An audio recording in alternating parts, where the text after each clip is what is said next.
Baik,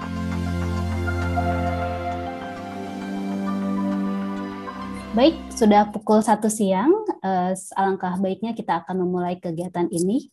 Sebelumnya, perkenalkan saya Nanden Sekar Arum Nur Anissa, Kepala Divisi Hak Kebebasan Berekspresi di Southeast Asia Freedom of Expression Network atau SafeNet, yang akan memandu dialog dalam 90 menit ke depan. Pada sesi ini, seperti teman-teman tahu, kita akan berdiskusi tentang bagaimana cara mengatasi penyusutan ruang sipil akibat pandemi dan ancaman demokrasi. Nah, kalau kita tahu gitu ya, sepanjang 2020, The Economist Intelligence Unit merilis data bahwa peringkat demokrasi Indonesia jeblok dari hingga ke peringkat 64 dengan skor 6,30. Peringkat ini adalah terendah sejak tahun 2008 sehingga menempatkan Indonesia dalam kategori negara dengan demokrasi yang cacat. Belum lagi pandemi COVID-19 ini juga ikut memperburuk krisis demokrasi yang terjadi di Indonesia. Seperti yang kita tahu, sepanjang tahun lalu, Kapolri mengeluarkan 2 telegram. Telegram pertama, Kapolri menginstruksikan agar jajarannya melaksanakan patroli siber untuk memantau situasi berita opini dengan sasaran hoax terkait pandemi COVID-19. Selain itu juga Kapolri menginstruksikan agar jajarannya bisa ikut melakukan patroli terhadap hoax yang berhubungan dengan kebijakan pemerintah dalam penanganan wabah hingga terkait penghinaan terhadap penguasa atau presiden dan pejabat pemerintah lainnya. Adapun di telegram kedua, Kapolri menginstruksikan terkait patroli siber juga, tapi ini yang berhubungannya dengan penolakan terhadap pengesahan Undang-Undang Cipta Kerja. Nah, dengan 2 telegram tersebut ikut mendorong peningkatan kriminalisasi kepada warganet, aktivis, pelajar, dan mahasiswa, serta kalangan lain yang cukup vokal dalam mengkritisi kebijakan pemerintah. Hal ini kemudian terefleksi dari laporan SafeNet, jadi sepanjang 2020 itu tercatat setidaknya ada 84 kasus kriminalisasi, yang jumlahnya itu ternyata meningkat 4 kali lipat dibandingkan pada tahun sebelumnya 2019 yang hanya ada 24 kasus. Nah, di samping itu, selain tadi telegram gitu yang kemudian ikut memperburuk situasi, belum lama ini juga pemerintah mengesahkan aturan baru di bidang siber, yang aturannya itu kita bisa tahu bahwa memungkinkan pemerintah melakukan penghapusan konten secara otoriter, serta adanya upaya pengawasan langsung dari aparat kekuasaan kepada para penyelenggara sistem elektronik yang beroperasi di Indonesia. Nah, hal-hal ini kami nilai ikut mempersempit ruang gerak masyarakat sipil yang telah dibatasi oleh undang-undang represif yang kemudian yang sudah dikeluarkan oleh pemerintah Indonesia.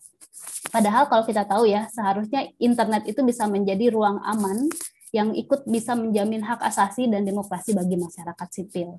Untuk itu, siang ini kami mau mengajak teman-teman semua yang hadir dalam forum ini untuk berdialog bersama terkait apa saja sih yang bisa kita lakukan untuk menyelamatkan demokrasi gitu ya kalau kita menggunakan bahasa tersebut, serta kita ingin ada dialog untuk mencari solusi. Kira-kira apa sih yang bisa kita lakukan atau bisa dilaksanakan untuk mengerem upaya penyempitan ruang-ruang gerak masyarakat sipil ini gitu, dan bisa kita lakukan bersama. Untuk itu bersama kita siang ini sudah ada 3 pemantik diskusi. Yang pertama ada Bapak Hoirul Anam, Komisioner Komnas HAM. Selamat siang, Pak Anam. Kemudian selamat siang, selamat datang Pak. Kemudian yang kedua kita ada Pak Herlambang Wiratman. Beliau adalah Ketua Serikat Pengajar HAM Indonesia. Selamat siang Mas Herlambang. Selamat siang. Dan yang ketiga ada Niklas Rokowski dari Weizenbaum Institute. Hello, good afternoon. Oke, baik. Karena waktu kita hanya sedikit, hanya 90 menit, jadi kita akan langsung mendengarkan pemantik dari masing-masing pembicara, dan nanti saya pengen teman-teman setelah selesai paparan, kita akan diskusi secara aktif gitu ya. Jadi yang pertama, saya akan ke Pak Hoirul Anam gitu ya Pak. Mungkin dari Komnas HAM sendiri, bagaimana Bapak melihat gitu ya selama COVID-19 ini secara khusus gitu, Bagaimana proses atau adanya penyempitan ruang demokrasi dan bagaimana efeknya kepada HAM seperti itu, Bapak? Silakan. Ya, terima kasih semuanya. Selamat siang dan salam sejahtera untuk kita semua. Ini diskusi menarik karena ada Mas Herlambang, ada Mas Damar, dan rekan-rekan yang lain. Ya, saya langsung aja memberikan beberapa catatan penting. Saya sudah buat PowerPoint, teman-teman staf di Komnas buat PowerPoint, tapi menurut saya karena moderatornya ngasih pemantik yang lebih dalam daripada PowerPoint, mendingan PowerPoint-nya di-share aja, nggak usah dipaparin. Ya, yang pertama memang situasi pandemi COVID ini menyeret kita semua pada satu spektrum bahwa atas nama keadaan quote and quote, ya, saya nggak ngomong keadaan darurat karena tidak pernah dideklar di awal itu keadaan darurat, itu melegitimasi semua infrastruktur negara, bahkan infrastruktur negara yang menggalang kelompok-kelompok tertentu untuk memang menutup ruang-ruang diskurs soal apa yang terjadi.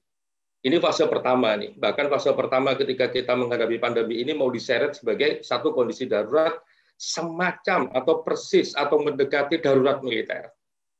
Bahkan sempat muncul itu wacana darurat militer. Nah, di fase itu memang yang namanya kebebasan berekspresi, kebebasan berpendapat, termasuk kebebasan berekspresi di dunia digital, tekanannya sangat keras gitu. Jadi ketika orang berseberangan terkait kebijakan-kebijakan, yang dihadapin adalah kalau nggak menghadapin buzzer, hoax, doxing gitu ya, termasuk di dalamnya juga ancaman secara faktual di kehidupan nyata, bukan di kehidupan sosial media.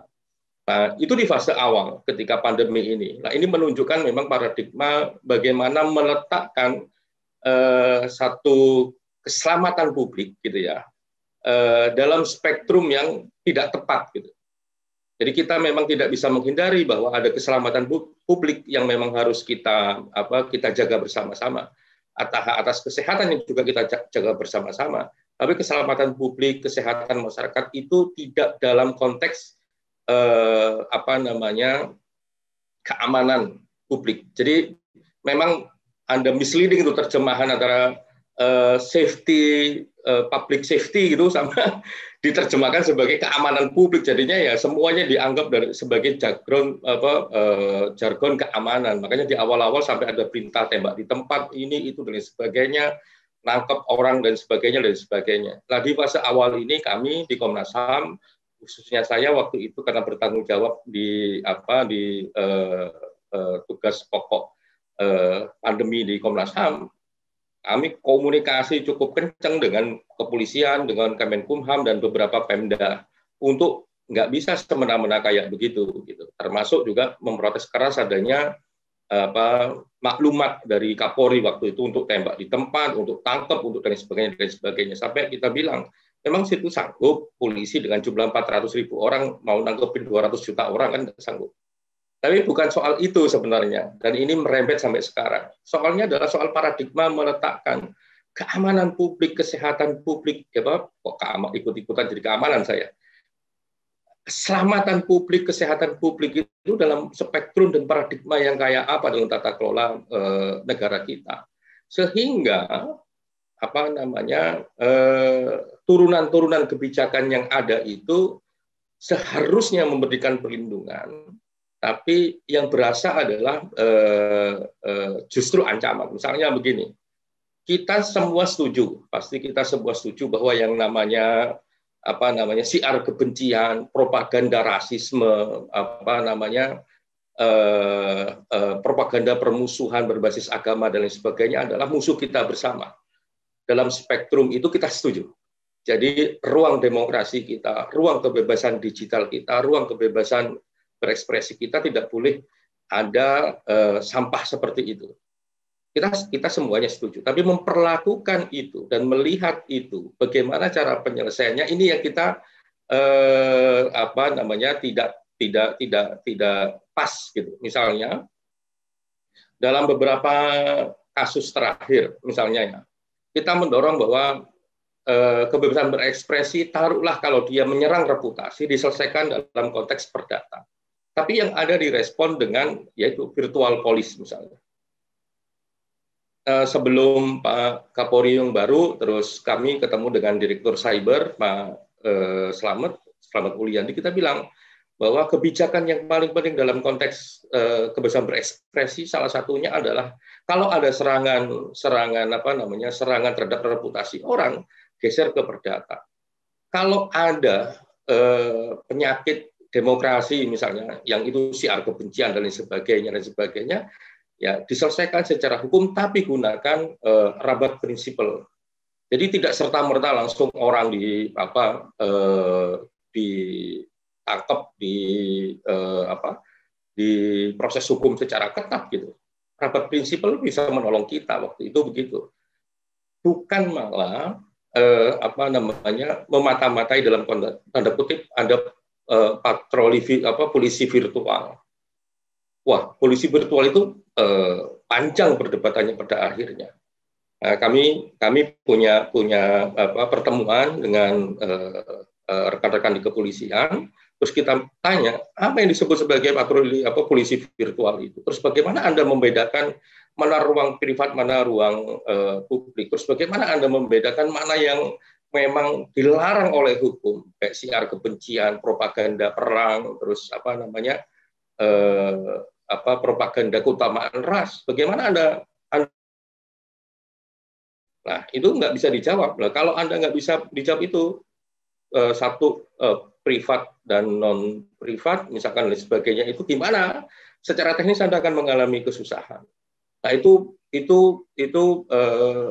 pada akhirnya nggak bisa ditemukan solusinya. Nah, kami ingatkan, walaupun ini catatannya tidak terlalu baik, ada SEE, surat edaran Kapolri. Kita bisa berdebat, di situ ada poin-poin yang memang melanggar, tapi surat edaran Kapolri itu jauh lebih bagus daripada gagasan polisi virtual. Karena polisi virtual itu secara aktif dia hadir, untuk masuk dalam ruang-ruang kebebasan berekspresi. Padahal kebebasan berekspresi negara hadir ketika ada ancaman. Nah, persoalannya adalah kapasitas untuk mengkategorisasi ancaman inilah kita teman-teman di penegakan hukum di kepolisian belum firm. Satu dengan yang lain berbeda-beda. Belum lagi ini soal bagaimana politik penegakan hukum yang berasanya pada akhirnya bisa kita lihat bahwa ada diskriminasi di situ. Kalau si A berhubungan langsung dengan kepolisian, ya Pak, apapun itu, walaupun itu bukan hoax, walaupun itu adalah gagasan good governance, misalnya, ya tetap akan ditangkap. Persis seperti salah satu YouTuber di Medan, misalnya. Kan dia, itu salah satu kasus yang kami tangani dalam masa ini, dia sedang liputan dan sebagainya, memang ada operasi lalu lintas, ketika dia tanya, salah satu petugas yang pakai mobilnya ditanya, ini mobilnya udah bayar pajak atau belum, terus dicek di Samsat ternyata belum bayar pajak. Mobil petugas yang operasi tertib lalu lintas ternyata tidak menggunakan mobil yang tertib juga dalam konteks lalu lintas dan bayar pajak. Karena urusan kayak gitu dia kena. Padahal ide itu adalah gagasan soal good governance, tata kelola pemerintahan yang baik. Gitu. Nah, itu kena gitu. Karakter kayak begitu ternyata memang dalam konteksnya penegakan hukumnya tidak sama rata, tidak setara, tapi penegakan hukumnya pada prakteknya memang ada yang terdiskriminasi begitu. Nah, dalam catatan Komnas HAM siapa saja menjadi korban ada dalam slide kami, macam-macam ini, mulai dari mahasiswa, masyarakat biasa, petugas medis dan sebagainya yang kena memang problem dalam konteks kebebasan berekspresi kita. Tindakannya macam-macam, mulai diskriminasi, kriminalisasi dan sebagainya, doxing dan sebagainya.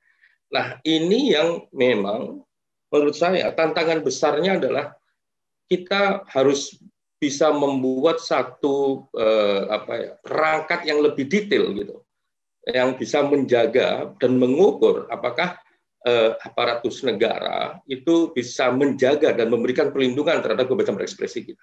Kan kita mau tarik ini mereka sebagai pelindung, bukan malah yang mengancam gitu. Karakter dasar dari hak sipil politik adalah kehadiran negara hadir ketika ada ancaman, bukan kehadiran negara hadir ketika situasinya normal. Nah ini dianggap mau dirumuskan bahwa kehadiran negara itu hadir kapanpun, dan ini tidak bisa. Nah, Komnas HAM, ini ada Mas Herlambang, salah satunya membuat standar setting dan norma soal kebebasan berekspresi dan berpendapat. Nah, menurut saya secara norma bisa kita gunakan, tapi setting dan norma ini dalam konteks kepolisian atau penegak hukum yang lain kurang turun sedikit. Nah, itu yang kemarin kita negosiasikan sebenarnya dengan kepolisian. Gimana kalau ada kasus-kasus yang menurut mereka adalah ancaman sehingga negara hadir untuk memberikan perlindungan terhadap kebebasan berekspresi, tapi menurut kita adalah itu bukan perlindungan, itu malah ancaman terhadap kebebasan berekspresi. Nah, kemarin kami coba ngobrol di situ sama terutama sama Direktur Cyber untuk merumuskan ini gimana guiding-nya gitu. Kalau di sana mengatakan sekarang ada polisi virtual, terus ada tim yang dan sebagainya yang menjaga itu, ya tim dan sebagainya menjaga itu baik, tapi kerangkanya kayak kerangka pidana biasa. Padahal mau kita letakkan cara berpikirnya adalah ini problem hak asasi manusia. Kita selesaikan dengan persoalan hak asasi manusia. Jadi tidak diselesaikan semata-mata dengan cara hukum biasa. Kalau diselesaikan dengan cara hukum biasa, yang terjadi adalah seperti catatan kita semua, ya potensial kriminalisasi, potensial penyalahgunaan kewenangan, dan lain sebagainya. Karena ranah ini sebenarnya ranah yang harus dilindungi, bukan ranah yang menuntut negara hadir terus-menerus selamanya. Nah, paradigma ini yang menurut saya harus kita jaga bersama-sama. Nah, yang terakhir, kalau tadi juga dikatakan apa yang bisa kita lakukan bersama-sama, menurut saya tantangan paling besar saat ini adalah bagaimana perubahan soal Undang-Undang ITE. Gitu. Tarik-menarik pasal 27, pasal 28, dan sebagainya itu sangat kencang sekali. Ini belum lagi soal praktek penegakan hukumnya yang nggak sama rata. Masing-masing orang tidak memiliki keseragaman pemahaman. Bahkan seragaman soal bagaimana meletakkan prinsip-prinsip utamanya. Yang ada, ya asalkan dia merasa dirinya menganggap bahwa satu perbuatan itu siar kebencian, ya kan, menimbulkan permusuhan, langsung ini diangkat sebagai satu persoalan pidana gitu. Padahal substansinya adalah kritik terhadap tata kelola negara menuju negara yang lebih baik. Padahal itu bagian dari partisipasi masyarakat untuk mendorong negara ini lebih baiklah. Di ruang itu yang menurut saya penting untuk kita jaga bersama-sama. Nah, yang lain yang juga tak kalah pentingnya di era pandemi, terus di era digital, kebebasan digital ini adalah platform WA, Facebook, dan sebagainya. Kami pernah, ini laporannya masih kami siapkan, meneliti semua kasus itu, kasus Raffio Patra dan sebagainya yang kami tangani. Di samping kita melihat bagaimana tata kelola penyelesaian kasus oleh para penegak hukum, kami juga melihat bagaimana platform itu bekerja. Nah, ternyata memang platform bekerja itu, menurut kami, ini masih belum kita launching ya, salah satu yang paling krusial adalah dia tidak berani aktif untuk mengukur, gitu ya, dengan pakai standar-standar hak asasi manusia, mana yang boleh, mana yang tidak sebenarnya. Memang ada semacam community value yang mereka bangun bersama-sama antara penggunanya sama platformnya. Ada Facebook, ada WA punya semacam nilai-nilai komunitas yang mereka bangun. Tapi sebenarnya nilai-nilai komunitas itu kan tidak menuntut kepasifan, harus menuntut juga aktif. Persis seperti beberapa instrumen di hak asasi manusia memerintahkan untuk aktif. Misalnya dalam konteks ras dan etnis misalnya. Dalam konvensi anti diskriminasi rasial clear bahwa propaganda untuk mengutamakan ras tertentu harus dilarang oleh hukum.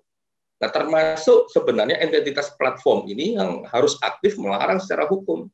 Ya nggak ada kompromi di situ. Nah, di situ yang platform ini menurut saya kurang pas. Yang kedua adalah aksesibilitas. Bagi orang yang misalnya teman-teman yang bekerja di SafeNet atau Mas Damar atau teman-teman yang sudah biasa berkomunikasi dengan form ini, ya mungkin ketika mendapati masalah atau melakukan advokasi terhadap masalah yang dihadapi oleh orang, dengan platform memungkinkan untuk gampang, karena aksesibilitasnya terbuka. Tapi bagaimana dengan Pak Petani, Pak Nelayan, buruh, dan lain sebagainya menghadapi persoalan yang sama? Belum tentu mereka punya aksesibilitas. Lah, ini yang juga persoalan standar kerja aksesibilitasnya belum merata di masing-masing platform.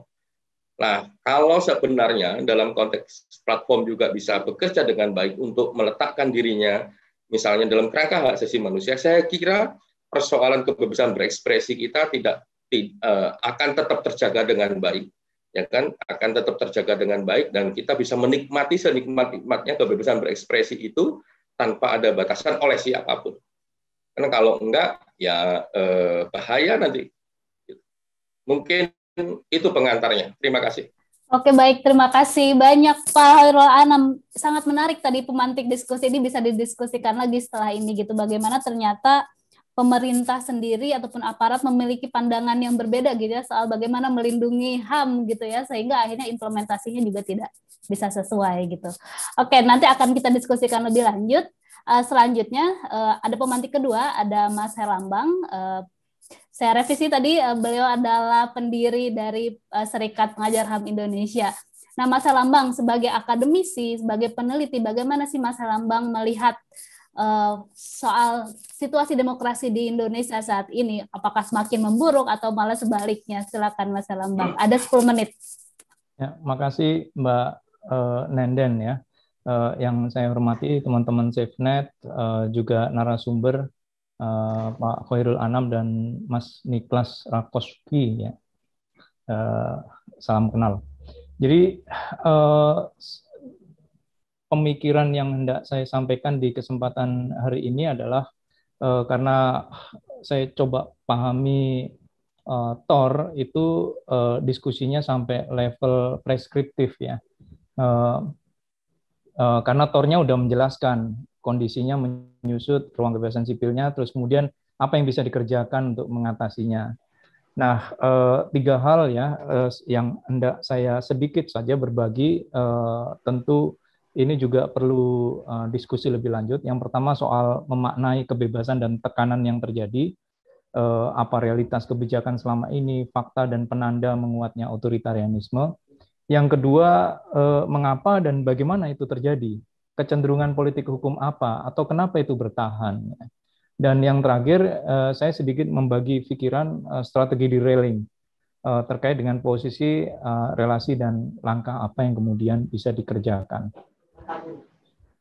Basis yang saya presentasikan sebenarnya dari 2 artikel yang kebetulan sudah terpublikasi. Yang pertama adalah pemikiran tentang mengapa begitu masifnya pelanggaran hak asasi manusia dikaitkan dengan situasi emergensi yang muncul di awal pandemi COVID, dan apakah itu konsisten dengan hukum dan hak asasi manusia. Dan yang kemudian 6 bulan berselang saya menulis lagi karena situasinya semakin parah rupanya dalam kondisi begitu banyak invasi ya atau rongrongan terhadap hak sipil terutama di ruang digital selama pandemi. Jadi basis presentasi saya dari 2 artikel itu.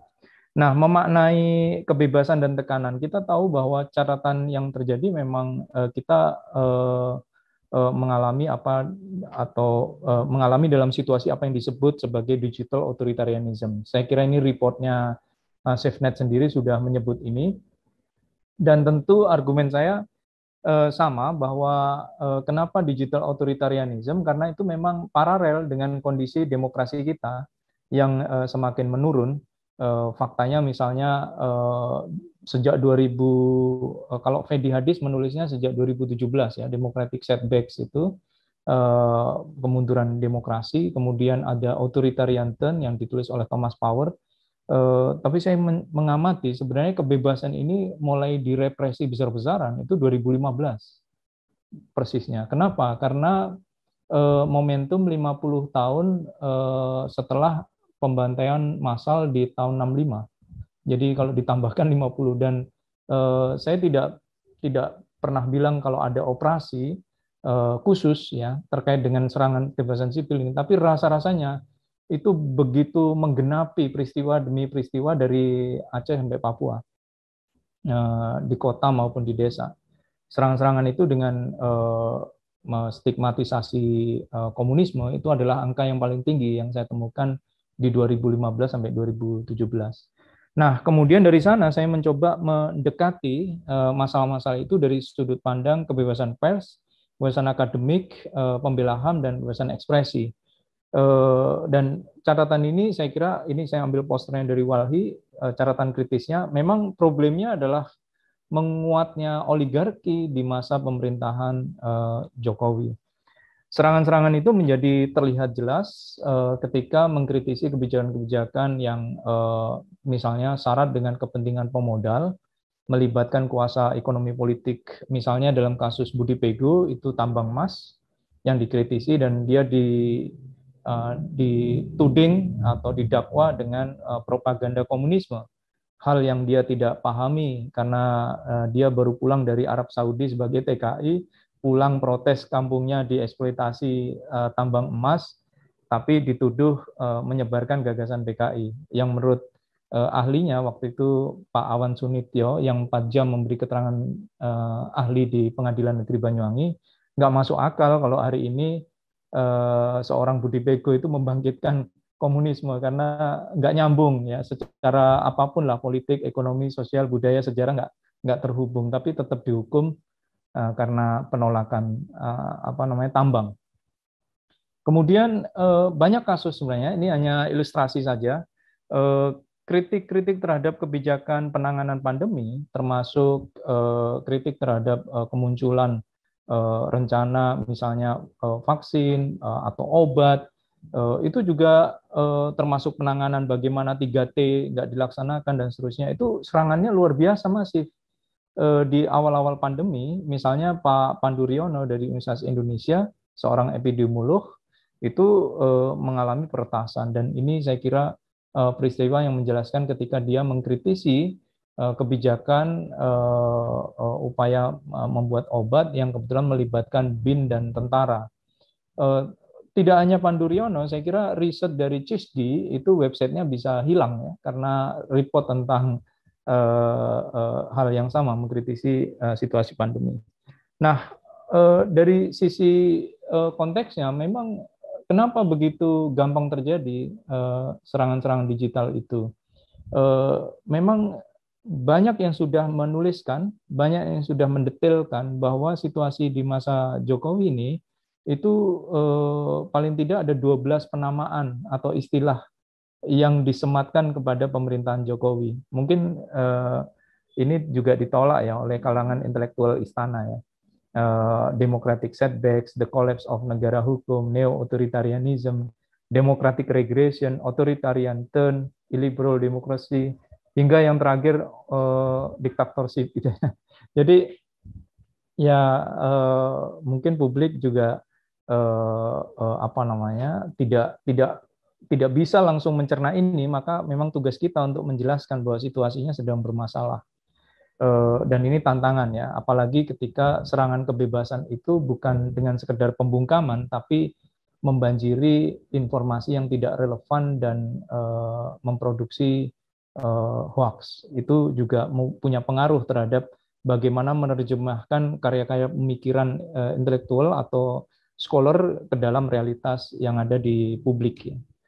Nah, mengapa situasi itu bertahan? Kecenderungannya bagaimana? Saya kira situasi ini akan tetap bertahan dan menguat seiring dengan apa yang saya istilahkan embedded authoritarian politics. Jadi politik otoritariannya itu sudah melekat sekarang. Kenapa? Karena kita tahu sistem politik kita kartel, kuasa oligarki cukup dominan, dan itulah yang kemudian merepresentasi politik formal ketatanegaraan Indonesia. Dan ini yang akhirnya mengakibatkan begitu banyak penyingkiran hak-hak masyarakat, menguras secara serakah sumber daya alam dan perusakan lingkungan dalam skala masif, dan menyuburkan korupsi karena korupsi sendiri bagian dari upaya state capture corruption, ya, korupsi yang memang diperangkap melalui kebijakan-kebijakan yang sistematik terjadi. Nah, di dalam produk hukumnya, maka kita tahu pembentukan hukumnya kian autokratik legalism. Ya. Jadi membuat hukumnya semakin sewenang-wenang, seenaknya sendirilah, kira-kira gitu. Baik revisi Undang-Undang KPK, mau bikin Undang-Undang Minerba, Omnibus Law Cipta Kerja yang nirpartisipasi secara baik, dan seterusnya. Bahkan kemarin teman-teman mengeluarkan kritik terhadap kebijakan FABA, itu adalah autokratik legalism. Dalam ruang-ruang digital juga sama saja. Permenkom Info 5 2020 itu bagi saya adalah autokratik legalism karena dia membuat kebijakan yang mengakibatkan penundukan otoritas penundukan dalam sistem domestik atas hak privat, ya. Kemudian dalam pemilu kita masih sistem kartel juga, sehingga ini juga agak susah keluar dari situ. Di peradilan kita mendapati judicialization of authoritarian politics, sementara di dalam konteks Papua misalnya, dalam penegakan hukumnya, saya melihatnya sebagai institutionalized racism politics. Jadi ini yang mengakibatkan begitu banyak penangkapan dengan tuduhan separatisme yang apalagi sejak kemarin ditetapkan sebagai teroris. Ya, itu dugaan saya atau kekhawatiran saya adalah akan semakin menguatkan institutionalized racism politics dalam konteks Papua. Nah, poin saya yang terakhir, lalu strateginya apa di tengah dominasi narasi kekuasaan itu? Saya belum punya formula yang baik, mungkin perlu didiskusikan di forum ini. Yang jelas ada beberapa hal yang harus tetap dikerjakan dan menjadi mendasar dilakukan. Pertama, kita harus tetap mendorong atau mengupayakan melawan impunitas. Kita tahu kasus Raffio Patra atau diskusi yang dibubarkan di Gajah Mada, peretasan masif dalam penolakan revisi Undang-Undang KPK, termasuk kasus-kasus impunitas lainnya, Novel Baswedan, Munir, pelanggaran HAM berat, itu kan nggak jelas ya siapa yang melakukan. Jadi kita harus tetap ingatkan karena nggak boleh sejarah ini hilang karena ada pihak-pihak yang seharusnya bisa dimintakan pertanggungjawaban. Yang kedua, mendelegitimasi kekuasaan dalam bayang-bayang oligarki dan politik kartel. Ini startnya bisa dengan mendorong upaya mengubah sistem pemilu, kalau enggak kita 2024 milihnya cuma 2, turunan dari cebong atau kampret lagi nanti. Membuka tabir kejahatan lingkungan itu sangat penting karena serangan-serangan digital itu juga dikaitkan dengan latar belakang itu. Jurnalis itu mati tidak sedikit karena mengungkap kejahatan lingkungan. Mematahkan perangkap korupsi, mendorong demokratisasi dan kerja progresif lembaga-lembaga negara seperti Komnas HAM mendorong SNP ya, yang flyernya bisa dilihat warna kuning di atas itu. Kemudian membentengi kebebasan, aliansi strategis kerja jaringan diperlukan dan menumbuhkan pencerdasan, membangkitkan kesadaran politik kewargaan. Misalnya dengan kuliah bersama rakyat yang sebenarnya dosen-dosennya tidak ahli hukum lingkungan, tapi kumpul semua berpusat di titik di mana diledakkan oleh PT Semen. Di sanalah kita bikin kuliah akademisinya, yang sebenarnya akademisinya bukan akademisi lingkungan saja. Nah, catatannya adalah bahwa elemen demokratik yang saya maksudkan tadi harus punya visi alternatif memang atas paradigma dan narasi besar. Bukan sekedar adjustment within system, itu tidak akan pernah berhasil. Kalau kita tahu realitasnya adalah declining demokrasi, apalagi authoritarian turn. Dan hal ini hanya bisa dilakukan dengan perkuat evidence bahwa kebijakan yang ada saat ini kompleks, useless, dan meaningless. Ya, jadi saya belajar dari Thomas Kuhn, Scientific Revolution. Jadi saya kira itu alternatif yang paling mungkin ya untuk mendelegitimasi. Dan itu sebabnya saya agak khawatir dengan peleburan, itu bahasa halusnya dari pembubaran Kemenristek menjadi Mendikbud sekarang ini, dan BRIN Dewan Pengarahnya juga Ibu ya. Yang kedua, intensifikasi dukungan publik, tekanan terhadap ruang kebebasan sipil, serta skillfully coordination protest. Saya kira itu penting karena apa yang terjadi di Wadas beberapa hari yang lalu itu terhubung dengan apa yang terjadi di Semedusari Pasuruan kemarin siang misalnya, karena semuanya adalah sedang memperjuangkan ruang kebebasan sipil. Tetapi perhatian media terbatas sekali. Mungkin tidak termasuk dari day to day apa yang diperbincangkan di Jakarta. Atau kalau kita memperbincangkan korupsi, apa yang terjadi di lapangan, korupsi kebijakan yang dialami Effendi Buhing, apa yang dialami oleh warga-warga yang dikriminalisasi, itu sesungguhnya terhubung dengan kerja-kerja yang luar biasa mulia melawan korupsi di tanah air. Saya kira itu saja dari saya, mudah-mudahan manfaat. Makasih. Oke, baik. Terima kasih banyak Mas Lambang sudah memaparkan overview gitu ya, bagaimana sebenarnya kondisi penyempitan ruang-ruang sipil atau hak asasi manusia itu memang sudah terjadi sejak 2015 ya kalau berdasarkan risetnya Mas Lambang gitu, dan itu menurut saya sih cukup mengkhawatirkan gitu. Nah, aku ingin nanti kita akan diskusikan lagi setelah ini, dan saya akan menuju ke Niklas. Halo Niklas, tadi mungkin sudah mendengarkan gitu ya bagaimana kondisi terkini soal hak asasi manusia dan demokrasi di Indonesia. Kami ingin mendengar bagaimana, apakah ada informasi ataupun apa pengalaman yang bisa di-share ataupun dibagikan dari hasil riset mungkin di Jerman seperti apa, dan apakah itu bisa mungkin ada hal yang bisa kita implementasikan di Indonesia atau bisa menjadi saran untuk perbaikan demokrasi di Indonesia ke depannya. Silakan. Thank you very much, and thank you very much to be part of this really interesting conversation. I will share my screen with you. I've prepared a little presentation. All right. My name is Niklas Sokoski. I'm a legal scholar and I'm a researcher at the Weizmann Institute. And I will focus on one issue that also Mr. Anam raised already, and I will focus on the private intermediaries and their role in shaping civic spaces online. And this is a really narrow perspective, and this is, of course, like a German European perspective. And I still hope that this might help, and we will have a fruitful discussion afterwards. And I will briefly talk about two projects I'm currently working on that are related to this issue. Afterwards, I will briefly touch on the issue of platform power, and I will end with 5 theses for discussion later on. Okay, let's jump into it. So if you look at these two pictures, you kind of have my PhD thesis in a nutshell. On the left, you see climate activists protesting protesting on the streets. It's called Fridays for Future. They meet every Friday until there was COVID. And then it moved to the right picture, where you see a digital climate protest. And my PhD focuses on the freedom of assembly, and if there is such thing as a virtual freedom of assembly. So I think I don't want to bother you or bore you with a German constitutional law or legal theory, but if we just assume for a minute that there is such thing as a virtual freedom of assembly, then of course the next question that arises is against whom does this freedom of assembly, this virtual freedom of assembly, actually protect?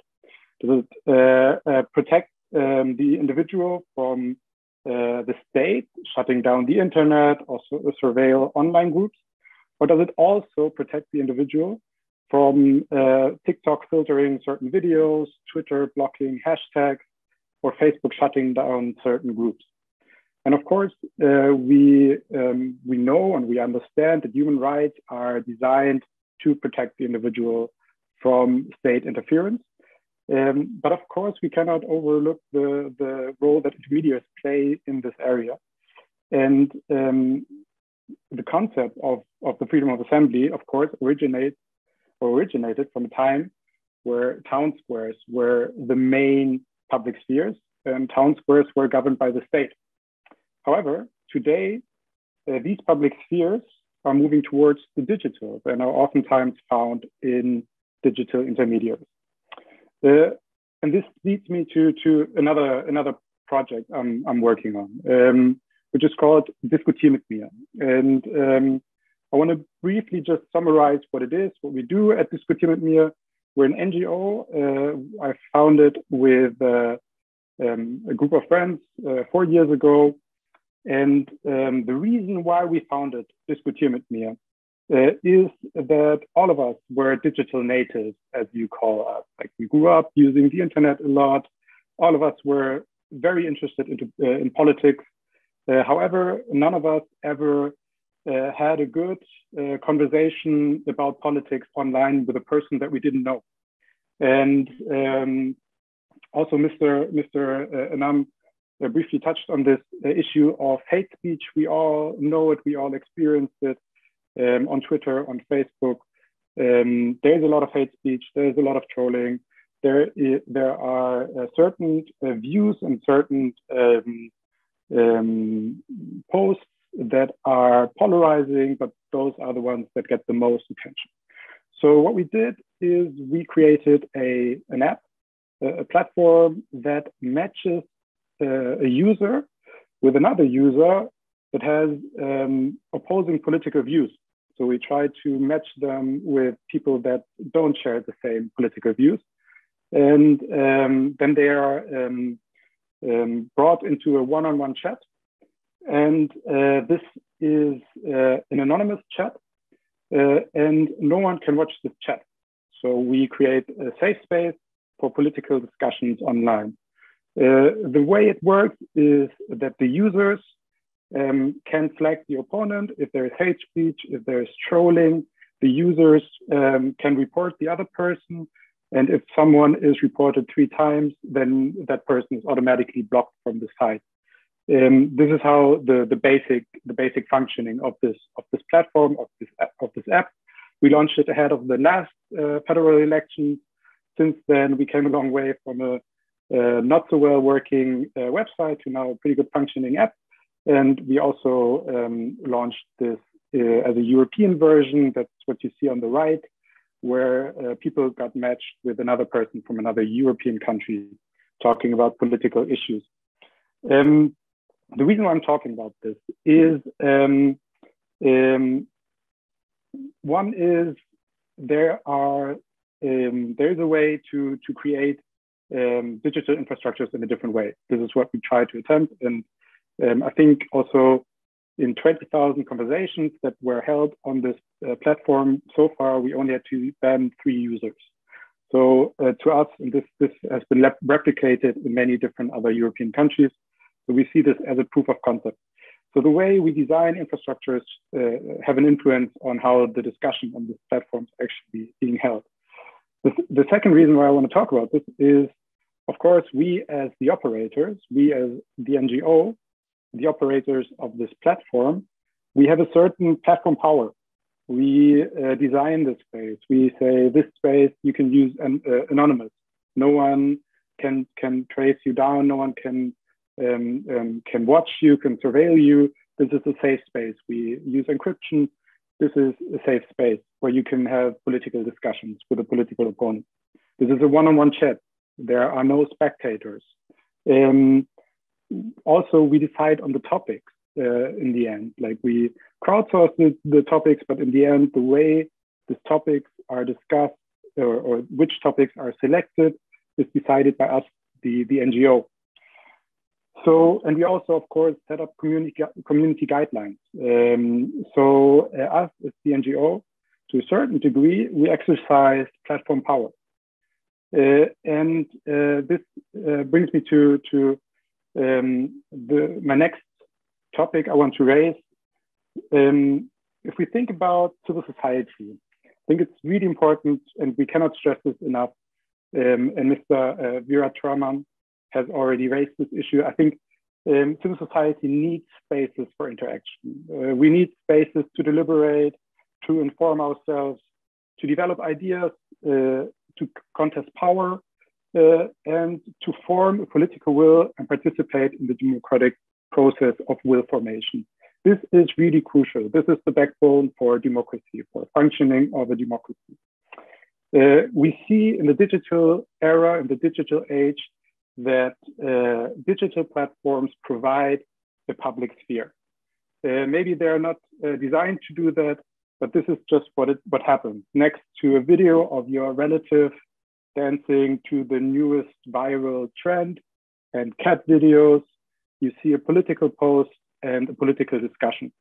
And it's really important to think about this platform in more depth.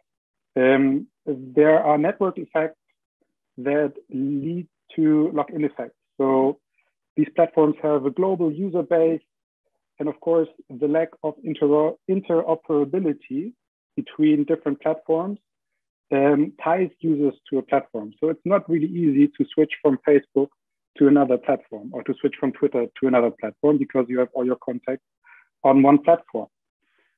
Also, users, us, we rely on the platforms to participate in social life. It's really hard to be an activist and not use social media. It's almost impossible. It's also always really important to keep in mind that these platforms operate as two-sided markets. So obviously the business model is selling user data to advertisers. So the architecture or the infrastructure is designed for that, and it's how they make money. And it's always important to keep that in mind. And these platforms, they exercise power over the who, over the what, and how. So let me just briefly elaborate on that. Platforms decide who can participate on their platform. And we see that certain people get deplatformed on certain platforms. So platforms can decide who can participate in their public sphere. Platforms decide on what can be said on their platform. And this is oftentimes done by their community standards. And they decide on the issues that can be discussed on the platforms. And so they also decide on the what. And they decide on how the interaction takes place. There are design decisions that shape this dialogue or this debate on their platforms. Twitter's 24-character limit helps a different kind of conversation than, let's say, a blog post on a blog sphere.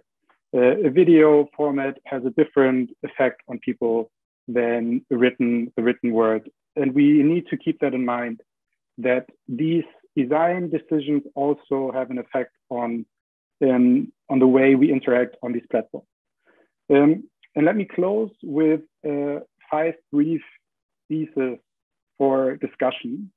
And I just want to throw them in, and maybe you agree, maybe you disagree, but I think this could be an interesting or a starting point for discussion, or to keep it in mind and to sum up what I just said. So the first step, I think it's important to remember that infrastructures shape interaction.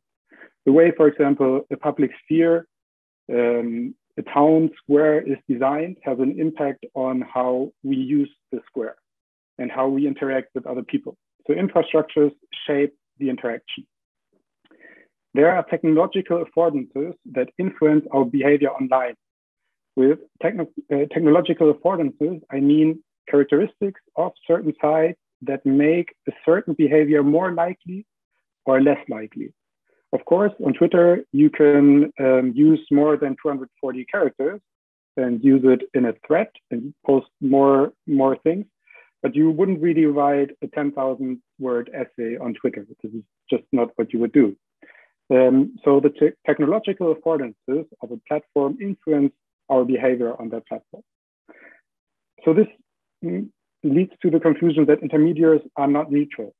They're not necessarily bad, they're not necessarily good, but they're also not neutral.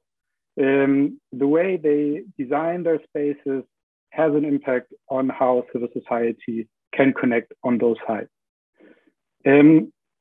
I think private platforms can safeguard human rights, but I want to add only if this aligns with business interests. So I think it's really, it's important to hold them accountable, and I think we can do that. And there are instances where civil society help to do that, and but this is not a given, and we shouldn't rely on big tech companies to safeguard our human rights from state interference. And my last thesis is that civil society needs to develop its own open infrastructures, where the infrastructure is designed in a way that fosters civic engagement, that fosters dialogue. I think Diskutieren is just like a tiny little project. There can be a million different projects, a million different sites with different approaches.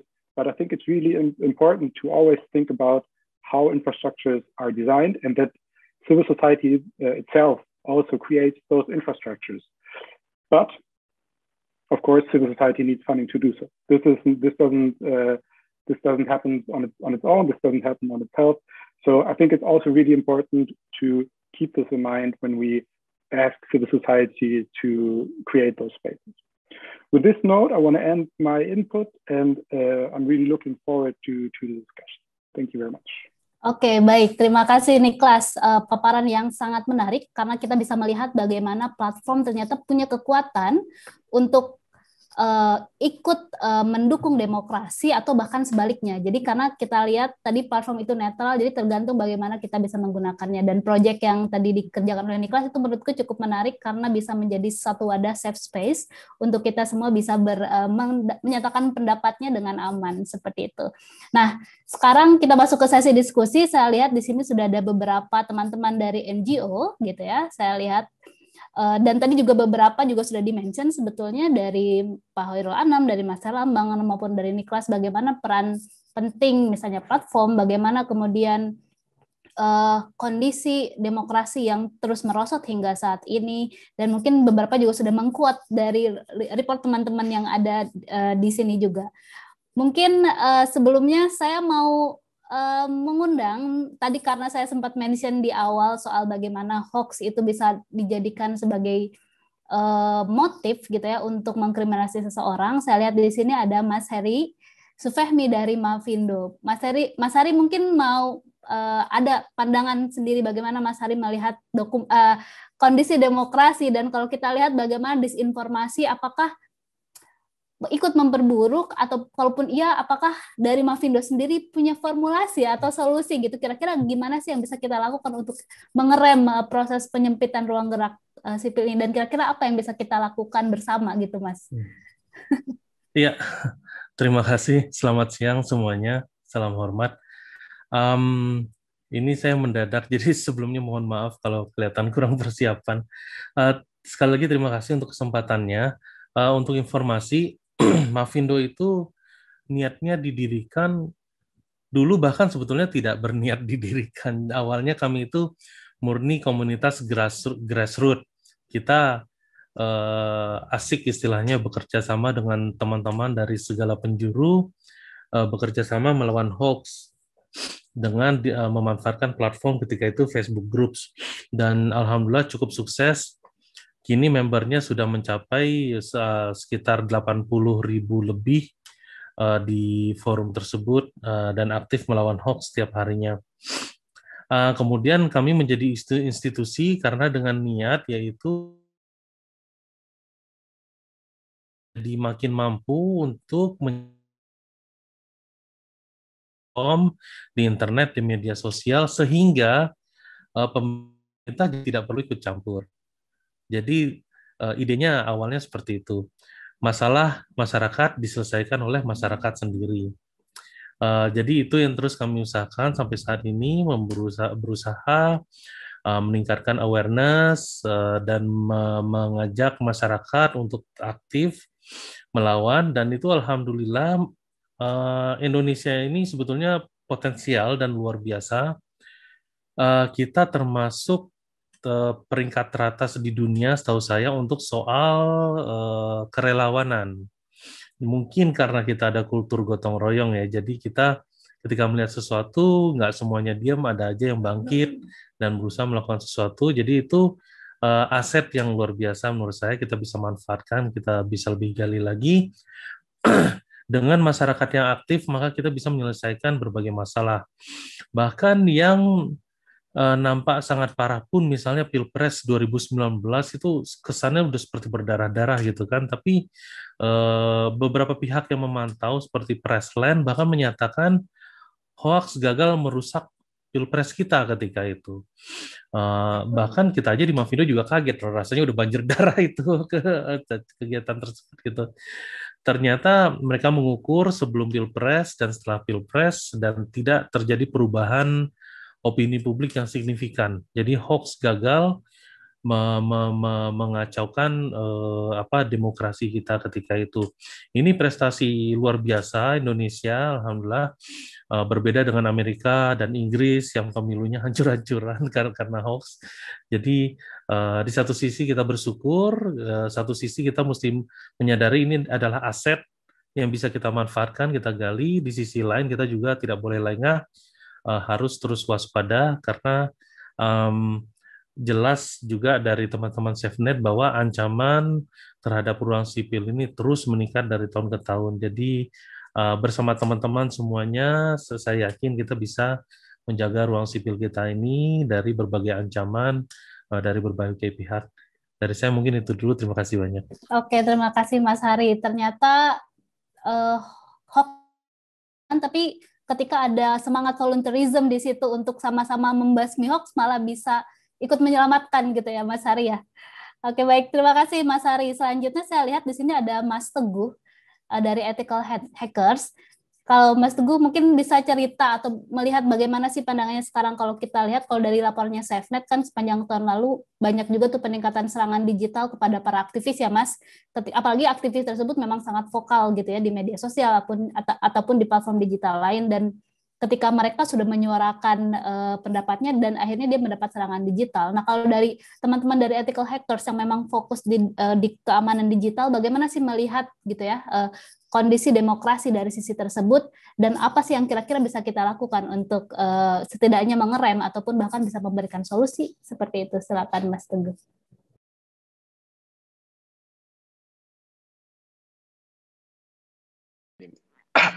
Terima kasih untuk Mbak Nenden. Salam untuk teman-teman semua yang ada di sini. Iya, jadi kebetulan selama ini juga sering ini ngikut sama SafeNet juga untuk kalau ada laporan-laporan yang berhubungan sama serangan digital. Jadi emang biasanya kalau ada momen-momen tertentu itu serangannya banyak gitu kan. Misalnya kayak waktu kemarin yang Omnibus itu banyak yang dapat serangan gitu. Dan yang paling banyak juga serangan terhadap jurnalis. Jadi serangan terhadap jurnalis itu yang doxing. Jadi atau teman-teman aktivis yang lainnya gitu. Doxing itu emang ya sebenarnya cuma begitu doang, tapi kan untuk sebagian teman-teman yang awam itu cukup mengganggu ya, dan ya cukup memberikan rasa takut gitu. Saya juga pernah mengalami malah disamperin langsung sama polisi di rumah gitu. Jadi kalau saya kan emang ya udah bodo amat gitu, nggak terlalu gimana-gimana. Malah kalau diintimidasi saya cenderung melawan gitu. Jadi kalau untuk serangan digital selama ini yang paling banyak itu perampasan akun secara paksa ya, yang contohnya kasus Raffio Patra, kasus 2020 lalu yang ketua BEM UI, terus ada aktivis-aktivis yang lainnya juga menjadi korban gitu. Dan emang perlu ini sih ada investigasi ya terkait hal ini, karena selama ini yang kasus Raffio kita nggak pernah dengar hasil investigasinya gimana gitu sampai sekarang gitu, karena cuma dilakukan sama salah satu pihak gitu. Dan kasus-kasus yang lain juga ya cenderungnya menggantung. Sementara ada beberapa data yang kita punya itu serangan itu selama ini spesifik dialami oleh salah satu provider tertentu gitu. Jadi kebanyakan korbannya itu ya satu provider itu gitu. Kayak teman-teman misalnya ada yang mau bikin diskusi soal Papua itu, beberapa menit sebelumnya diskusi itu jalan, tiba-tiba akun Gojeknya diretas gitu, dirampas secara paksa, udah itu melakukan orderan fiktif dan akhirnya mengganggu. Driver itu menelepon si mbaknya gitu yang lagi kebetulan lagi ada untuk mengisi waktu sebagai pembicara, Jadi mengganggu fokus untuk acara itu. Jadi itu yang dilakukan selama ini. Dan kalau yang bisa kita lakukan, ya selama ini kita juga sering ngasih pendampingan juga untuk korban-korban yang mengalami serangan digital gitu. Ya selama ini, tapi kalau masalahnya masih di situ agak rumit. Jadi seharusnya provider itu ya kita menggunakan mereka karena alasan kita percaya itu. Tapi kalau mereka tidak bisa menjamin gitu, kayak misalnya kasus Gojek, kenapa akun Gojek bisa dirampas? Gojek itu untuk login cuma perlu OTP. OTP-nya itu dikirimkan ke SMS. Dan kebanyakan kasus itu perampasan ya memperlihatkan bahwa pelaku memiliki akses ke SMS korban gitu. Jadi pada dasarnya ya kalau itu cuma bisa dilakukan misalnya dua kemungkinan, satu dengan malware, atau satu lagi ya orang yang punya akses ke SMS korban gitu. Dan selama ini kita nggak pernah dan makanya dari banyak puluhan kasus sudah terjadi untuk masalah yang perampasan akun ini, dan sampai sekarang kita masih bertanya-tanya sih, kenapa paling banyak korbannya itu ya provider ini doang gitu. Sementara yang lain itu ya nggak ada, kita hampir nggak dengar gitu. Kebanyakan korban itu ya cuma satu provider itu. Itu aja sih. Terima kasih. Oke, jadi menarik ya, kalau diselidiki lebih lanjut mungkin bisa kita lihat provider itu ada afiliasi kemana gitu ya, Mas Teguh, atau seperti apa gitu ya. Ini akan menjadi diskusi yang lebih panjang sebetulnya. Nah, tadi juga menarik, masih ada di sini juga ada Mbak Alisa dari Walhi. Tadi sudah ditampilkan posternya soal bagaimana pandangan kritis Walhi terhadap kondisi demokrasi di Indonesia oleh Mas Herlambang gitu. Mungkin bisa cerita Mbak, bagaimana sih Walhi menanggapi hal ini dan menanggapi kondisi demokrasi di Indonesia, dan bagaimana, apakah ada solusi yang ditawarkan yang bisa kita lakukan bersama-sama nih setelah ini? Silakan. Ya, baik. Terima kasih. Selamat siang kawan-kawan, para narasumber pemantik. Terima kasih untuk kesempatannya. Pertama, soal situasi demokrasi di Indonesia, saya kira ini sudah menjadi pengetahuan umum bersama ya, bahwa kita sedang berada dalam situasi yang tidak baik-baik saja.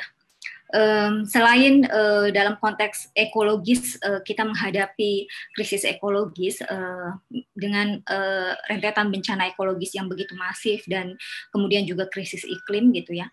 Kita juga dihadapkan pada situasi krisis demokrasi, di mana semakin meningkatnya upaya-upaya pembungkaman yang dilakukan oleh aktor baik negara maupun non-negara terhadap siapapun, masyarakat atau aktivis yang menyuarakan hak-hak mereka.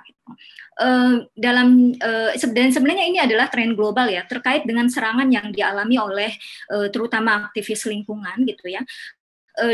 Secara global itu lebih dari 70% serangan menyasar aktivis lingkungan dan masyarakat adat.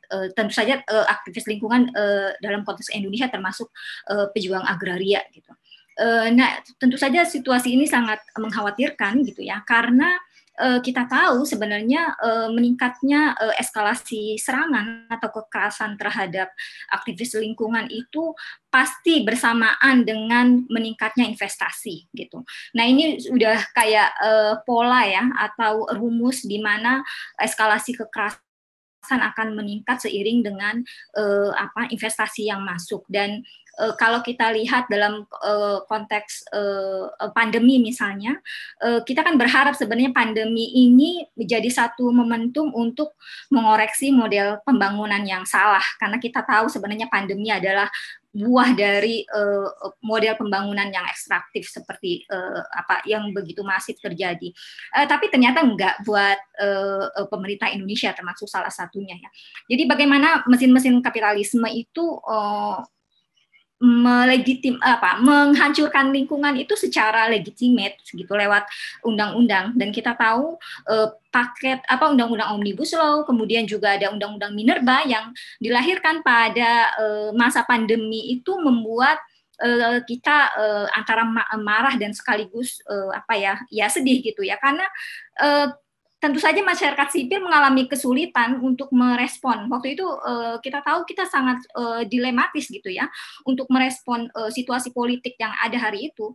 Kita tahu ada krisis kesehatan, ada pandemi, tapi ternyata enggak nggak menyurutkan investasi, kalau kita menyebutnya kelindahan negara dan pemodal atau oligark gitu ya, yang berkuasa secara ekonomi dan politik, justru mereka menggunakan pandemi sebagai momentum untuk mempercepat akselerasi pengerukan terhadap sumber daya alam gitu dan penghancuran lingkungan gitu. Kita dilematis antara dan pada akhirnya kita memilih turun ke jalan gitu dengan segala risiko, karena ternyata juga nggak cukup perjuangan-perjuangan melalui media sosial ya gitu. DPR-nya nggak mudeng, bahkan kalau misalnya kita simak ya rapat-rapat di DPR itu banyak yang memang nggak demokratis ya, misalnya nggak bisa menyuarakan dibatasi begitu ya. Kita tahu misalnya ketua DPR aja dengan anggota DPR-nya dia mute anggota DPR lain yang bersuara berbeda begitu. Nah itu situasinya, dan sebenarnya buat Walhi sendiri situasi ini sangat tentu saja berbahaya dalam konteks krisis ekologis ini kan harus melibatkan kita masyarakat untuk salah satunya mengatasi krisis ekologis gitu. Tapi ketika partisipasi masyarakat dihadapkan pada serangan gitu ya, itu membuat yaitu tadi bagaimana sebenarnya perjuangan kita untuk mewujudkan keadilan ekologis itu semakin berat. Buat di masa pandemi ya 19 data kekerasan yang dialami oleh aktivis Walhi khusus gitu. Belum lagi serangan lain yang sampai saat ini belum bisa mendapatkan keadilan, seperti aktivis Walhi Sumatera Utara Golfried yang mati terbunuh. Kemudian juga ada kawan Murdani yang juga terancam pembunuhan gitu. Dan kemudian ada juga kasus di Kalimantan Timur yang di-COVID-kan gitu.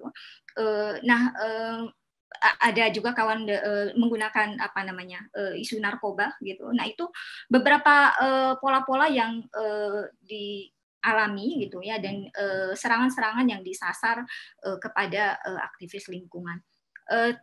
Ini situasi yang benar-benar sulit ya. Nah apa kemudian solusinya? Saya kira mungkin nggak ada solusi yang tunggal gitu. Dengan situasi yang berat ini, kita menghadapi situasi yang sangat berat gitu. Kita kayak balik ke rezim Orde Baru kan, meskipun juga banyak yang nggak setuju gitu disamakan dengan balik ke rezim Orde Baru. Nah itu buat kita mungkin ya, saya selalu menawarkan agenda utama yang harus dilakukan secara bersama-sama adalah konsolidasi masyarakat sipil yang harus diperkuat gitu. Bentuknya saya sendiri belum tahu bagaimana bentuk konsolidasi yang bisa memperkuat masyarakat sipil untuk merespons situasi politik kita hari ini, situasi demokrasi kita hari ini. Tapi itu menjadi kebutuhan mendesak yang harus kita lakukan secara bersama-sama. Selain juga tentu saja memperkuat semacam supporting untuk emergency response. Ini kayaknya penting banget gitu. Mungkin itu juga yang perlu diperkuat di tingkat organisasi masyarakat sipil gitu. Nah, kenapa? Karena terutama sebenarnya korban-korban serangan itu kan kebanyakan juga di daerah seperti yang tadi di mention Mas Herlambang ya kalau nggak salah, yang nggak bisa mengakses media gitu dalam kondisi yang cepat dan harus berhadapan dengan hukum seperti kasus Kinipan gitu. Tapi dalam konteks dunia digital campaign gitu ya, memang tadi yang disampaikan oleh siapa narasumber Niklas ya, misalnya untuk yang kayak di remote area, misalnya mungkin juga kayak di Kinipan, saya kira itu menarik ya, memang bagaimana gerakan digital campaign itu cukup membantu gitu. Nah mungkin ini juga yang mesti diperkuat kapasitas bukan hanya di tingkat aktivis tapi juga di tingkat komunitas, bagaimana bisa menyuarakan persoalan-persoalan mereka dengan menggunakan digital media, tapi harus tetap dibarengi dengan bagaimana memperkuat tadi digital security-nya gitu. Itu jadi satu isu yang penting dan perlu kita pikirin bareng-bareng. Gitu aja, mohon maaf kalau terlalu panjang. Oke, makasih Mbak, menarik ya. Jadi bagaimana kita bisa meningkatkan kapasitas teman-teman di CSO atau NGO gitu, bagaimana meningkatkan konsolidasi gitu. Dan di sini kebetulan ada Mas Teguh dari Ethical Hackers yang juga fokus ke situ, ada teman-teman Mavindo yang volunteerismnya sangat tinggi gitu. Aku pikir ini bisa menjadi forum bareng-bareng nih untuk merekatkan konsolidasi gitu ya. Oke, nah terus tadi saya ingat Niklas sempat mention gitu ya, ketika platform juga bisa sangat berfungsi untuk meningkatkan demokrasi, tapi tergantung nih, platformnya tergantung siapa donornya gitu ya, atau bahkan teman-teman CSO ataupun NGO juga kan beberapa ada yang memang memiliki donor. Nah, di sini saya ada Mbak Dinita atau Mbak Ria gitu dari Luminet gitu kan sebagai salah satu donor gitu. Mungkin bisa sharing Mbak, apakah mungkin gitu ya, apa peran donor gitu? Apakah ada perannya yang sangat signifikan yang bisa ikut membantu gitu ya dalam meningkatkan gitu ya, ataupun setidaknya menjaga ruang-ruang demokrasi gitu di Indonesia khususnya seperti itu? Apakah Mbak Ria bersedia untuk berbicara? Silakan. Selamat siang semuanya. Kaget juga nih saya ditodong. Mungkin videonya off dulu karena saya juga sambil jaga ponakan, jadi agak kurang kondusif. Kalau dari ya saya juga agak hati-hati bicara soal peran donor karena mau nggak mau kita harus sadar bahwa ada sedikit dinamika kuasa ya, disadari atau tidak disadari gitu. Dan kalau kami dari Luminet itu berusaha supaya kami dengar dulu dari teman-teman apa yang dibutuhkan, seperti dari teman-teman SafeNet, dari teman-teman Mavindo gitu, apa sih yang perlu dikerjakan oleh teman-teman, masalah apa yang mau diadres, dan bagaimana cara teman-teman untuk menurut teman-teman sendiri gitu, bagaimana caranya agar bisa mendapat goal tersebut bisa tercapai gitu. Dari situ baru kita diskusi bersama apa yang bisa kami support, baik itu dari sisi aktivitas, tapi juga beyond dari aktivitas sendiri. Misalnya kalau kita ngomongin soal kondisi sekarang ya, banyak sekali represif yang terjadi, kemudian ruang gerak juga semakin sempit gitu. Itu kan ada kaitannya juga dengan well-being dari teman-teman yang bekerja di bidang-bidang ini gitu. Ada keselamatan, mikirin keselamatan diri, mikirin security keluarga dan segala macam. Nah, jadi support yang kami berikan juga tidak hanya soal aktivitas atau pengembangan organisasi, tapi juga soal well-being teman-teman sendiri seperti apa, apakah perlu konsultasi dengan psikolog misalnya, atau perlu kantornya perlu ada security yang lebih baik misalnya, atau misalnya ada keperluan soal safe house misalnya, seperti itu. Itu juga kami pikirkan. Tapi intinya adalah kalau berbicara soal peran donor, menurut saya yang juga beroperasi di Indonesia baru 1 tahun lebih ya, jadi ini masih sangat sedikit pengalamannya. Peran donor yang bisa dilakukan adalah memberi kebebasan beraktivitas dari teman-teman CSO sendiri. Maksudnya apa? Maksudnya adalah dukungan yang kami berikan paling tidak memberi sedikit ruang untuk konsolidasi tadi yang kita bicarakan ya, karena biasanya support yang dikasih donor itu hanya ke proyek tertentu misalnya, atau hanya ke aktivitas tertentu. Nah, beberapa feedback yang saya dapat adalah skema-skema seperti itu justru tidak memberikan keleluasaan bagi teman-teman untuk melakukan konsolidasi gitu. Jadi saya belajar dari situ, dan kemudian saya juga berusaha untuk memberikan ruang-ruang di mana teman-teman bisa berkonsolidasi. Bisa kita semuanya kayaknya sama-sama tahu ya, konsolidasi masyarakat sipil itu di Indonesia gampang-gampang susah. Bukan berarti nggak ada, tapi ada gitu. Ada konsolidasi tapi sendiri-sendiri juga gitu. Jadi bagaimana caranya kita mengkonsolidasikan konsolidasi yang sudah ada gitu. Dan rasanya ini juga saya nggak bilang negatif ya, ini juga ada campur tangan dari donor juga gitu. Maksudnya apa? Maksudnya jadi ada donor yang saya ngedanainnya si ini gitu. Udah itu aja, dan mereka akan bergerak sesuai dengan misi-misinya. Kemudian donor B dia hanya mendanai yang ini, kemudian hanya fokus di itu saja gitu. Nah, yang belum ada adalah bagaimana ada konsolidasi di antara donor sendiri. Itu yang mungkin tidak mudah karena masing-masing punya skema bekerja yang berbeda. Di Indonesia sendiri, saya sedang berusaha dengan beberapa donor yang saya kenal di sini. Mohon maaf kalau ada suara anak kecil.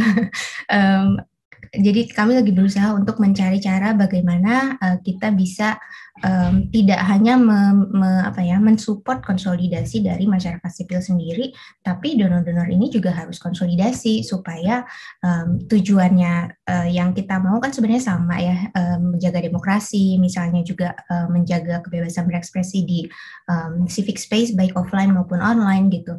Nah, bagaimana konsolidasinya tidak hanya di masyarakat sipil tapi di donornya sendiri.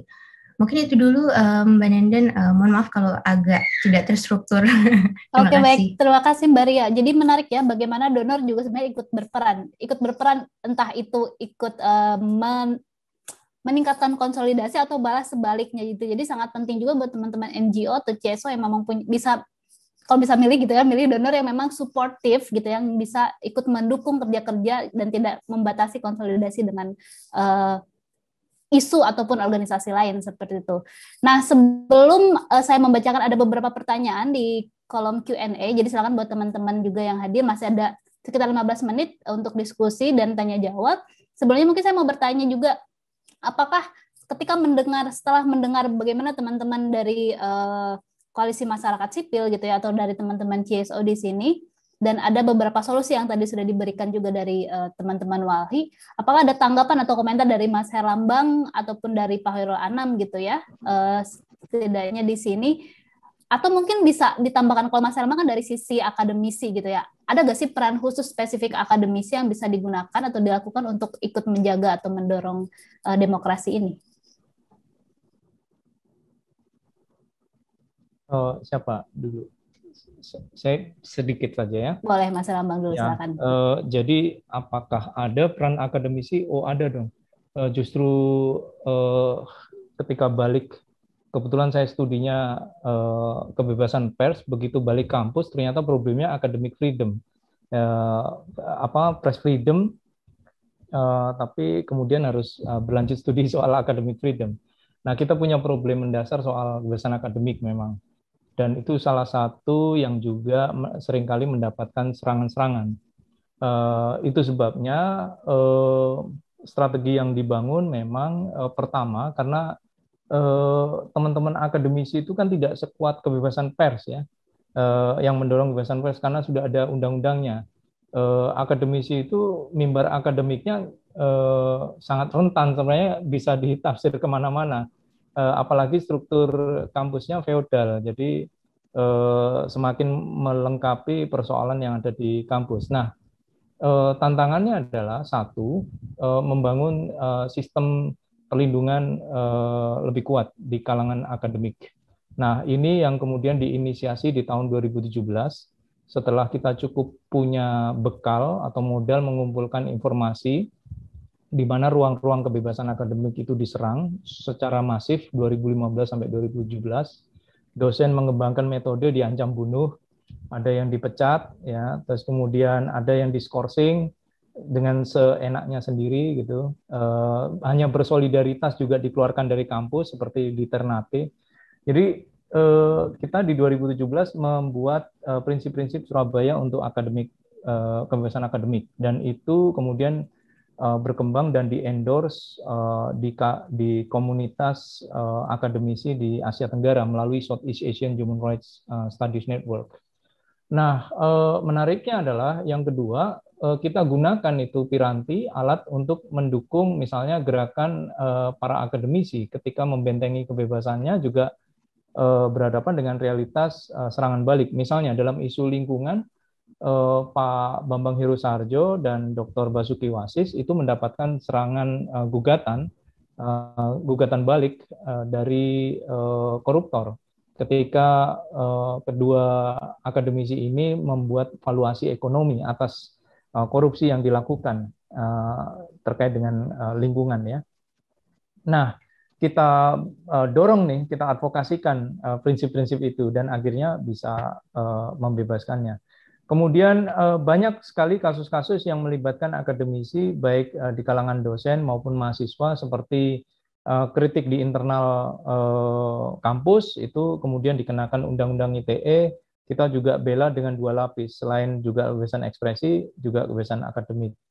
Pada dasarnya, kemudian kita mengorganisasikan dengan ada Serikat Pengajar HAM dan juga KIKA ya, sekarang yang lebih fokus itu, Kaukus Indonesia untuk Kebebasan Akademik yang bergandengan tangan untuk membackup, mendorong fungsi-fungsi publik para akademisi, termasuk di isu lingkungan, kebebasan ekspresi, pembelaan terhadap seperti kemarin kasus Wadas, ataupun juga membuat legal opini ataupun amicus brief atas isu-isu yang berkaitan dengan pengerdilan ruang kebebasan sipil.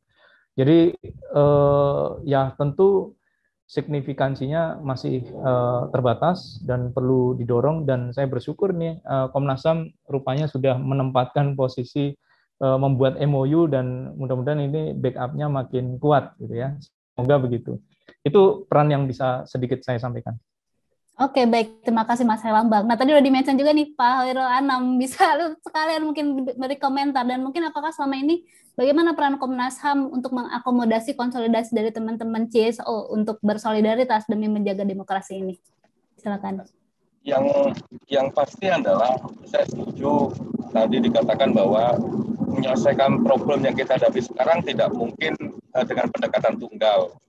Jadi memang masing-masing pihak, masing-masing background, masing-masing disiplin punya kontribusi yang sama-sama signifikan. Oleh karenanya memang konsolidasi jadi sangat penting. Nah, kalau Komnas HAM ya sesuai dengan kewenangannya memainkan peran yang agak berbeda dengan teman-teman CSO maupun teman-teman akademisi. Yang paling berbeda adalah memang menggunakan kewenangannya minimal untuk mengawal kasus, minimal juga menafsirkan apa yang disebut sebagai ruang demokrasi, ruang kebebasan berekspresi dan sebagainya, menggunakan standar setting pengaturan dan norma dan pengaturan SNP, macam-macam yang bisa kita lakukan. Cuman memang kendalanya juga nggak kecil, kendalanya besar. Salah satu kendala yang besar adalah di banyak kasus pengabaian atas rekomendasi Komnas HAM masih berlangsung. Walaupun di beberapa kasus yang lain, karena kita mencoba dengan berbagai pola dan pendekatan, direspon dengan sangat baik. Tapi tantangan paling besar adalah memang dalam konteks menangani kasus ketika ada kriminalisasi dan sebagainya, atau merumuskan upaya penafsiran terhadap ruang demokrasi, ruang kebebasan berekspresi.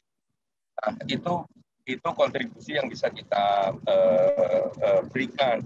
Nah, terkait konsolidasi masyarakat sipil, ada baiknya memang Komnas HAM tidak masuk dalam ruang itu. Tapi masyarakat sipil harus tidak boleh berhenti dan tidak boleh capek-capek untuk mengingatkan Komnas HAM bahwa Komnas HAM sebagai lembaga negara yang independen, bekerjanya harus independen, harus imparsial, harus kuat, harus basisnya hak asasi manusia. Nah, menurut saya hubungan Komnas HAM dengan masyarakat sipil dalam konteks konsolidasi diletakkan dalam kerangka kontrol terhadap Komnas HAM. Semakin baik kontrol terhadap Komnas HAM, saya yakin Komnas HAM semakin bisa bekerja dengan baik. Karena kalau enggak, rumit Komnas HAM ini. Di sisi yang lain, dia punya fleksibilitas untuk menggunakan berbagai instrumen, dan di sisi yang lain, dia tetap harus menjaga komunikasi dengan institusi kewajiban melaksanakan hak asasi manusia. Nah, itu kalau nggak ada kontrol, keterlibatan kontrol dari masyarakat sipil, Komnas HAM-nya bisa tergelincir. Jadi menurut saya kontribusinya adalah menggunakan kewenangan Komnas HAM secara maksimal, tapi sekaligus meminta kepada teman-teman untuk memberikan pengawasan dan kontrol terhadap Komnas HAM. Jadi sebenarnya kalau saya teringat, jadi begini, waktu saya membuat laporan tahunan, bukan laporan tahunan, laporan 25 tahun Komnas HAM. Kami sempat mewawancara Pak Hasan Wirayuda sebagai Menlu, sebagai salah satu penggagas berdirinya Komnas HAM.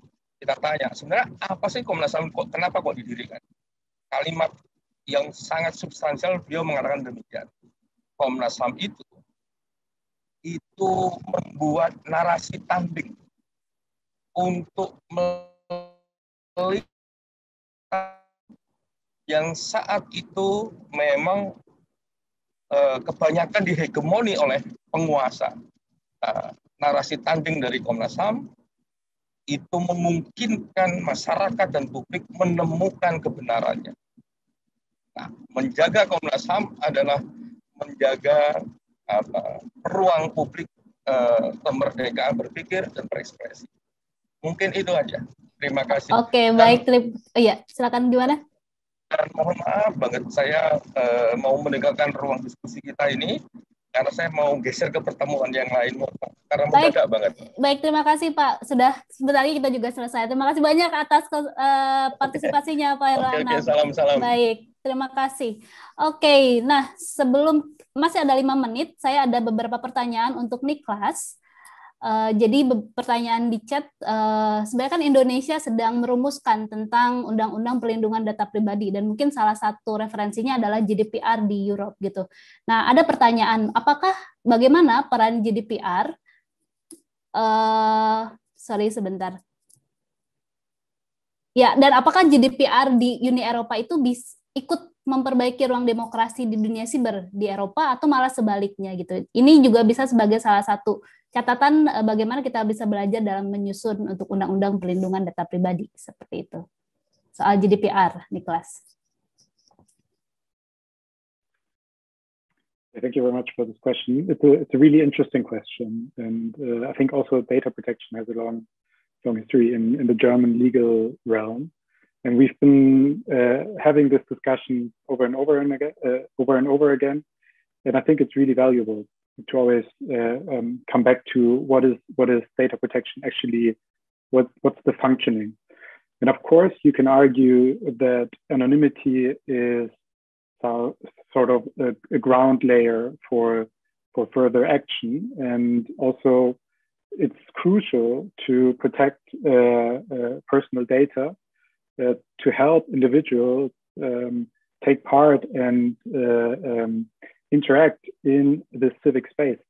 So I think there is a really important role for data protection and the GDPR, but you really have to look at the nuances. And also the GDPR allows for a lot of exemptions and a lot of data collection of personal data. So the GDPR is a step towards a more digital sphere that has more, that takes more into account what personal data, or the value of personal data. But solely the GDPR itself is not enough. So I think it's a step towards it, but we really have to continue this discussion on another level.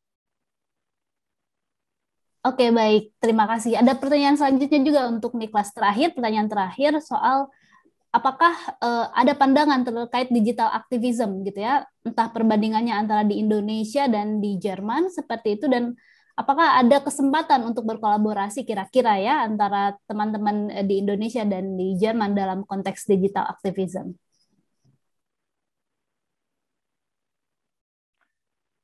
I've been thinking about this while I heard the other presentations as well, and I find it really interesting that we in Germany or in Europe encounter some of the same struggles. We encounter the issue of hoaxes in the digital realm. We have the targeting of activists through doxing and cyber attacks. So I think this is really interesting to see that there are the same issues that also activists in Germany struggle with. And I want to come back to what the presenter from Walhi said, that it's we always have to keep in mind what civic spaces are for. What is the reason why we need to protect the civic spaces? It's to keep minorities safe in those civic spaces. It's to make democracy work in those civic spaces. Democracy needs those civic spaces. But it's also, for example, for climate activists to voice their opinion, to form activists. If we don't have civic spaces, it's really hard to make your voice heard. And then it's really hard to protect the climate and make power accountable and raise those issues. So there are these instances also in Germany or in Europe. And what I find super interesting also with regards to the climate activism is that you kind of have the sense of a global movement where on Earth Day, there are people protesting in Australia and Indonesia, in Germany and the United States. So I think there is a chance and there is an opportunity through digital means to connect those activisms or those activists in their global fight for the protection of the climate. So I think we can use those civic spaces, and we therefore really need to protect those civic spaces. So yeah, I think there are the same instances and the same issues, and it's really valuable to work together on this. Oke, baik. Terima kasih. Itu adalah beberapa pertanyaan dari teman-teman audiens dan juga sudah ada diskusi yang tadi cukup menarik sebetulnya dari teman-teman pemantik dan juga teman-teman CSO yang sudah hadir bergabung saat ini. Tapi karena waktu kita terbatas, sudah 90 menit dari tadi kita mulai pukul 1 siang. Mungkin sedikit kesimpulan dari diskusi ini, ataupun bukan kesimpulan ya, tapi mungkin apa yang bisa kita lakukan setelah ini gitu. Kita sudah mendengar bagaimana ternyata masing-masing organisasi, masing-masing individu punya peran sangat penting untuk bagaimana kita bisa menjaga demokrasi, dan konsolidasi bahkan kolaborasi menjadi hal yang juga sangat penting dan bisa ikut mendorong hal tersebut. Dan saya pikir setelah ini semoga menjadi diskusi awal, tidak berhenti di sini gitu ya, ketika teman-teman telah selesai mengikuti diskusi ini, tapi isu ini bisa kita bawa masing-masing ke lembaga, bisa bawa masing-masing ke komunitas masing-masing untuk didiskusikan bersama bagaimana cara kita bisa terus menjaga demokrasi, berkonsolidasi, berkolaborasi, dan tentu saja pekerjaan-pekerjaan rumah apa saja yang harus kita sama-sama bereskan bersama. Jadi saya harap diskusi akan terus bergulir dan bisa menjadi wacana umum gitu ya, dan bahwa kita bisa sadar bahwa demokrasi di Indonesia tidak dalam kondisi baik-baik saja, dan makanya di situ kita harus terus berperan. Mungkin itu saja teman-teman diskusi untuk siang ini. Terima kasih banyak untuk para pemantik. Terima kasih Mas Herlambang, tadi Pak Hairul Anam, thank you Niklas, dan juga teman-teman dari NGO CSO yang sudah ikut bergabung, serta teman-teman audiens lain yang ikut dalam webinar ini. Saya tutup untuk diskusi sesi 2 siang ini, tapi jangan lupa masih ada sesi 3 yang akan kita mulai pukul 3, jadi bisa stay di ruangan ini ataupun nanti bisa masuk kembali dalam tepat waktu pukul 3 waktu Indonesia Barat. Itu saja, sekali lagi sampai jumpa lagi dan tetap sehat.